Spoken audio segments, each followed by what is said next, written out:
about your reaction with the resignations of Budget Secretary Bersamin, Budget Secretary Mina Pangandaman, Executive Secretary Bersamin, Senator Panfilo Lacson giving a privileged speech already saying that they were collecting money without the knowledge of the president. Well, first of all, Karen, I pity Executive Secretary Bersamin and Secretary Amina because ang feeling ko, all this emanates from the President. The power of DBM Secretary Amina comes from the President. Executive Secretary Lucas Bersamin, the power that he has as Executive Secretary comes from the President. So parang malabo sa akin yun na biglang itong dalawa yung tinuturo. No? And I would think, okay, sige, sinabi na. Yusek Bernardo said, ito yung ginawa nila based on the letter given to Senator Lacson. But I think it's time for them, Executive Secretary Bersamin at saka si Secretary Amina, na magsalita. Ano ba talaga yung nangyari? How did this happen?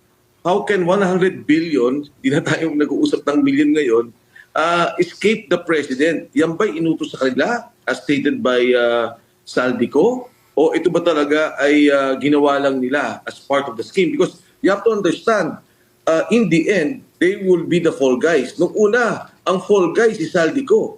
Eventually, Saldico spoke out. Now, it looks like it will fall on the hands, or the case will be, the masterminds now would seem to be Executive Secretary Bersamin and Secretary Amina Pangandaman. So, tingin ko, dapat silang magsalita and liwanagin ng itong issue to. It's a question not just of governance, but their reputation, their names. Okay, and that's very interesting what you said na ngayon, posibleng sila na ang fall guy. But with the reaction of Malacanang accepting their resignations, Senator Panfilo Lacson claiming the president didn't know about it, is it right to say, Mr. Defensor, that technically everybody is believing Zaldico's testimony?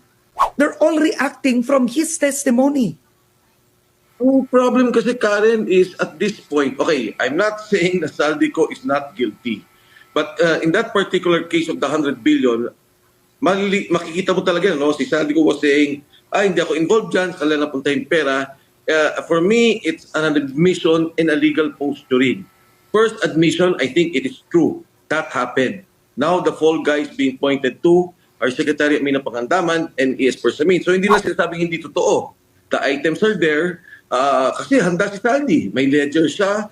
He pointed out the items in the bicameral report that these are the items that came out. So hindi na lang ma-deny yun. And then there's the delivery of money, yung mga malita. Of course,